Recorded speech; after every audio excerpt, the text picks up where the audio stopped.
Здравейте! Аз съм Маги от JUMP.BG и днес ще ви покажа как да подпишете документ за BG домейн, като използвате вече регистрирания си Евротръст електронен подпис. Като първа стъпка е необходимо да влезете в профила и в JUMP.BG, за да изпратите документа.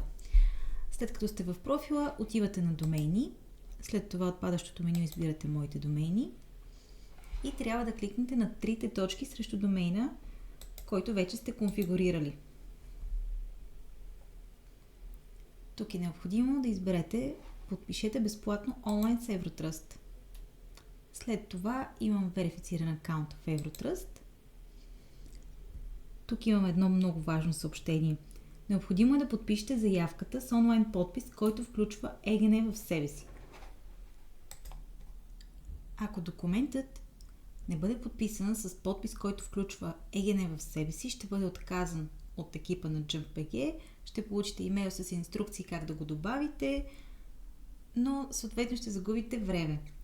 След това, като вече сте се запознали с тези инструкции, е необходимо да въведете имейла, с който сте регистрирани в Евротръст.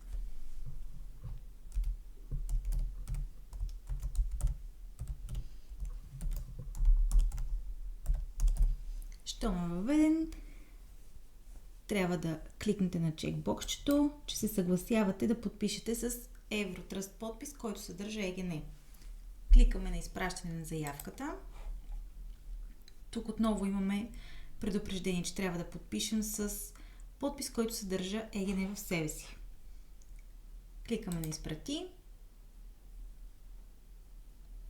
И виждаме, че заявката е успешно изпратена. А сега трябва да отворим приложението ни на Евротръст. А сега ще ви покажа как да активирате ЕГН-то в електронния ви подпис, ако все още не сте. Необходимо е първо да си влезете в мобилното приложение, чрез вашия PIN код.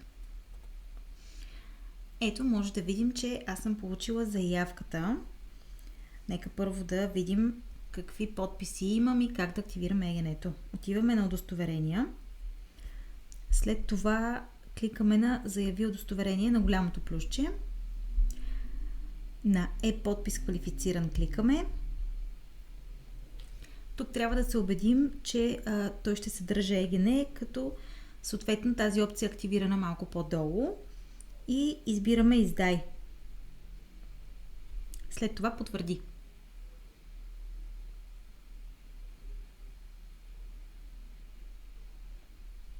Чудесно!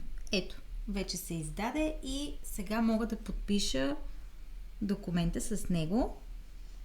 Отиваме на чакащи, след това избираме подпиши безплатно.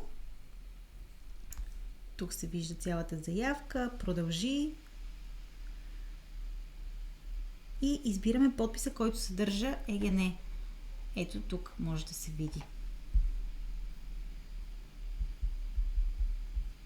След това PIN кода въвеждате и съответно документът е подписан успешно. Ако вашето приложение е на английски език, стъпките са идентични. Избирате Certificates, след това отново на плюсчето, за да може да издадете сертификата. След това e-Sign Qualified. Уверявате се, че съответно отметката за ЕГН е активирана и натискате на Issue. И след това потвърждавате отново. Така ще бъде издаден сертификат. Благодарим ви много, че сте избрали JUMP.BG и ако имате въпроси, ние винаги сме на разположение.